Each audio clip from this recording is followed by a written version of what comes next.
books, including A Very Stable Genius and I Alone Can Fix It. These are important books about what has happened over the last 4 years, particularly important because a lot of it's still happening.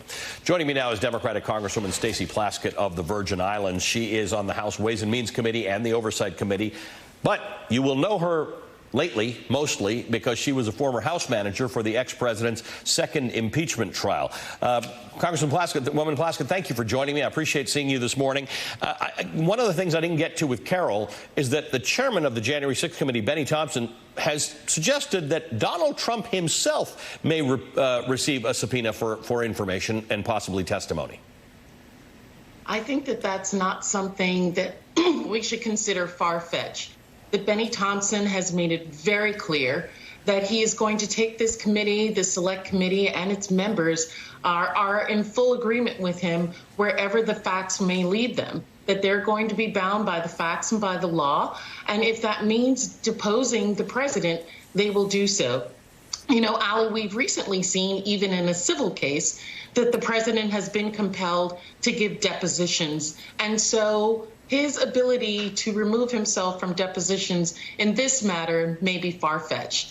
You know, not only the deposition of the president himself, but records related to him, whether those be cell phone, whether those be Twitter accounts, communications with individuals, videotapes, if there are, in the White House of what he was doing on that day.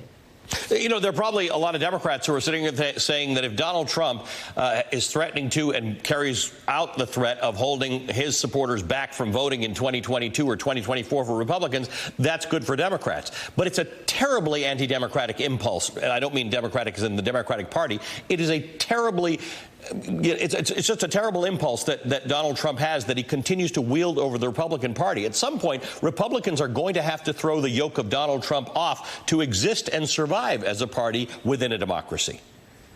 Well, you would think that they would have thought that over a year ago, you know, during his administration and definitely after January 6th. When he attempted to decertify the presidential election and therefore decertify and delegitimize their own elections. But they didn't do that.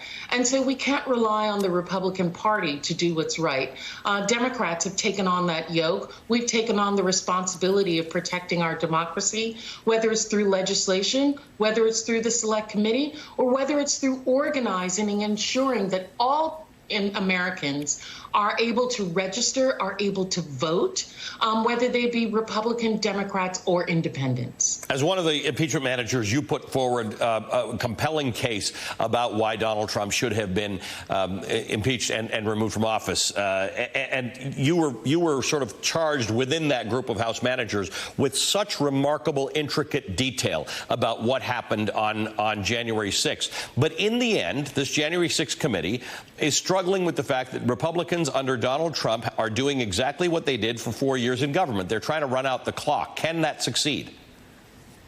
I don't think that it's going to succeed in this time. You know, they do have that theory that if we hold out, the election will come and we will win back the House, win the Senate, and this will go away. We're going to make sure that that's not. As you've seen, we are not hesitating to do what's necessary in terms of voting for individuals for criminal contempt, which holds very severe consequences, and it is having the effect of making other individuals engage with the committee, and we will get the information that we need to present to the American people to make a recommendation as to how do we safeguard our democracy so that January 6th doesn't happen.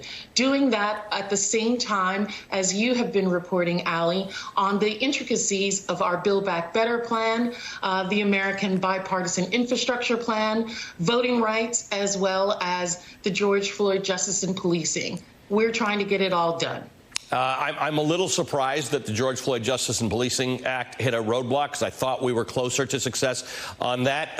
But you tweeted out about the clean energy part of the climate bill. You said clean energy creates good-paying American jobs and helps solve the climate crisis. That's why House Democrats and the pro-Dems are investing to develop clean, secure, and affordable American energy. It does seem that something that Joe Manchin has done is killing the biggest part of the climate efforts in the Build Back Better agenda in the infrastructure bill. What's your response to that? Sure. The last conversation or the last report that I've received from Joe Manchin is that he has misgivings about it. He is not completely against clean energy, wants to see how it's going to be operational, how it's going to work. I think the president is doing what's necessary, along with, as you've heard from my good colleague and friend, Pramila Jayapal, that both Democrats in the party who are moderates and progressives are willing to do what's necessary so we can get everything across the line, getting the better part of the Build Back Better plan. Listen, I live in an area in the Virgin Islands where climate change affects us all the time with our hurricanes, with our fragile infrastructure. We need all parts of this legislation, whether it's lowering housing costs, creating affordable housing, retooling jobs so that it will fit with the 21st century that we're in, and cutting taxes and reducing child poverty. I think all Democrats are committed to this. We're going to make sure that the two good senators, Sinema as well as Manchin, stay at the negotiating table, and hoping that Americans will convince them that this is the right thing to do. Democratic Representative Stacey Plaskett of the United States Virgin Islands, we always appreciate your time. Thank you for joining us this morning. Thank you. We've got an update on the breaking news overnight out of Houston, Texas. Officials are calling the deadly shooting of police deputies a, quote, ambush. Reportedly, a man armed with a rifle shot 3 Texas constable deputies, killing one of them and injuring the 2 others. The shooting took place outside of a bar around 2:30 a.m. local time this morning.